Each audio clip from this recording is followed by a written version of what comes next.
আগামী ৩১ জুলাইয়ের মধ্যে জুলাই সনদ ঘোষণার বিষয়ে সরকার আশাবাদী বলে জানিয়েছেন জাতীয় ঐকমত্য কমিশনের সহসভাপতি ডক্টর আলী রিয়াজ। তত্ত্বাবধায়ক সরকার ও প্রধানমন্ত্রী একাধিক পদে না থাকার বিষয়েও রাজনৈতিক দলগুলো একটি ঐকমত্যে পৌঁছাবে বলে আশা করেন তিনি।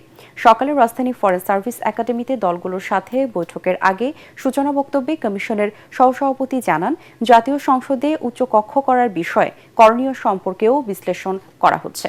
আমাদের লক্ষ্য হচ্ছে ৩১ জুলাইয়ের মধ্যে একটি সনদের জায়গায় যাওয়া, যেটা আপনাদের ইচ্ছা, আমাদের ইচ্ছা, সকলের প্রচেষ্টা, দেশের সকলেই সেটা প্রত্যাশা করছেন। দ্বিতীয় বিষয় সেটা হচ্ছে যে আমরা একটা বড় বিষয়ের দিক হচ্ছে যে গত প্রায় 14 বছর ধরে তত্ত্বাবধায়ক সরকার ব্যবস্থা পুনঃপ্রতিষ্ঠার লড়াইয়ে আমরা সকলেই যুক্ত ছিলাম। সেই জায়গার থেকে আমরা একমত যে তত্ত্বাবধায়ক সরকার ব্যবস্থা পুনঃপ্রতিষ্ঠা, সেটা আমরা বলেছি, আমরা একমত হয়েছি।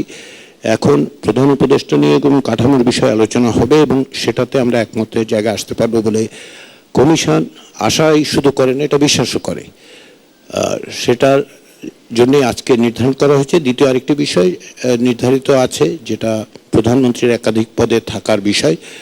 তো প্রথম গুরুত্বপূর্ণ বিষয় যেটা আমরা তত্ত্বাবধায়ক সরকার বিষয়টাকে ব্যাপারে একটা ঐকমত্যের জায়গায় আসতে চাই।